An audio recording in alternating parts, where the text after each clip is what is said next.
If you take hydrogen and react it with oxygen with a spark, then it explodes to give you water. Now the big question is, how do you communicate this chemical change or this chemical reaction that just occurred? Well, one way is you could just write it out. You could say that, hey, when hydrogen reacts with, oh no,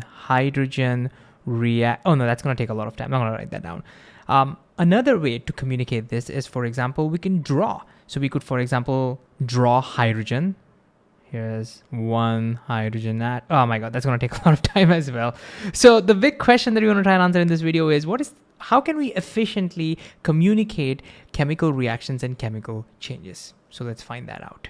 The first step is to remember chemical formulas. Remember, chemical formulas tell us how many atoms of each element are present in a molecule or a compound. For example, if you look at the chemical formula H2, well, H represents hydrogen, so this is the chemical formula for hydrogen, but what does it represent? Well, the subscript 2, remember, so you can see that there's a subscript over here. That subscript 2 says that there are 2 atoms of hydrogen in this unit, all right? So if you could visualize it, we would visualize it this way. There are 2 atoms of hydrogen over here. Okay, what about this one? This substance is oxygen, and the 2 subscript here shows that there are 2 atoms of oxygen in this unit, all right? And finally, we have the chemical formula for water.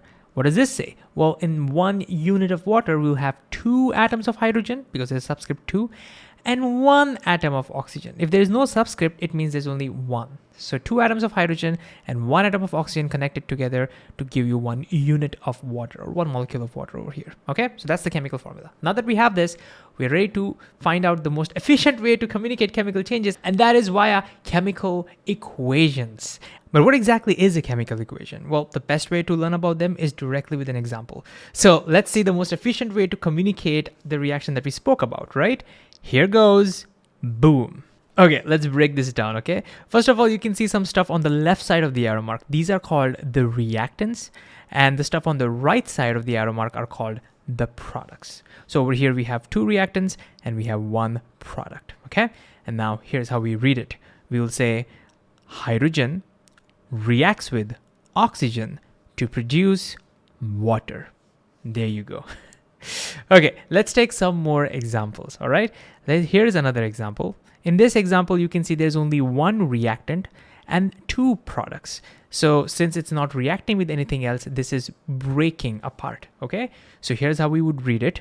We would say calcium carbonate, and don't worry about the names, we'll learn about them slowly and steadily, but calcium carbonate breaks or decomposes to produce calcium oxide and carbon dioxide. All right, let's try one last. And this time we have 2 reactants and 2 products. So the way we would read this is copper reacts with silver nitrate to produce copper nitrate and silver. There you go.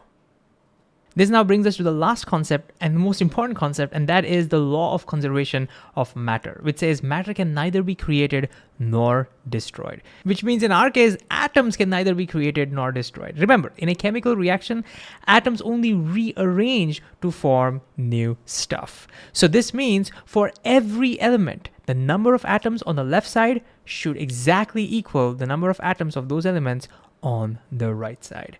And it's important to check for that. So let's see how to check that in chemical equations. So let's start with the first one. Okay, so here we have to make sure that the number of atoms for hydrogen and oxygen are the same on the left and on the right. And the best way to check for that is to actually write it down and keep track of it. Let's start with hydrogen, okay? Let's look at how many atoms we have on the left and how many we have on the right. So let's look at the ones on the left. We know that over here, this subscript says that there are 2 atoms of hydrogen in 1 unit, meaning 1 molecule of hydrogen, right? Now, what does this 2 say? This 2 is called the coefficient. It says that there are total 2 units or 2 molecules of hydrogen altogether. So this is 1 molecule of hydrogen, and this is the second molecule of hydrogen. There are 2 molecules of hydrogen reacting over here. So in total, how many hydrogen atoms do we have? We have 1, 2, 3, 4. So there are 4 hydrogen atoms on the left. And the best way to actually quickly get this is to multiply the coefficient with the subscript. 2 times 2 is 4. Okay, let's count that on the right-hand side. On the right hand side, again, this subscript says there are 2 atoms of hydrogen in 1 molecule of water. So here's a molecule of water with 2 atoms of hydrogen. But what does this coefficient say? This coefficient says that, hey, there are 2 molecules of water altogether. So this is the first molecule and this is the second molecule of water. And so the total number of hydrogen atoms, how many do we have? 1, 2, 3, 4.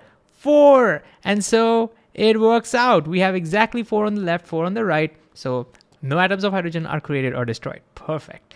Let's confirm the number of oxygen atoms on the left is exactly the same as that on the right. Okay, on the left-hand side, we see a 2 subscript which says there are 2 atoms of oxygen in 1 molecule, all right? And what is the coefficient? Well, if there's nothing written, it means 1.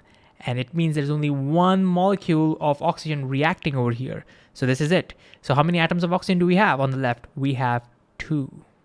Okay, how many atoms of oxygen do we have on the right side? Well, we can just count over here. We can see, indeed, there are 2. But you could have done another way. You could have just looked at this coefficient, multiplied with the subscript over here and said 2 times 1, which is 2. And you get the same result. And there you go. No atoms of oxygen are created or destroyed over here. And so, law of conservation of matter holds for this particular equation.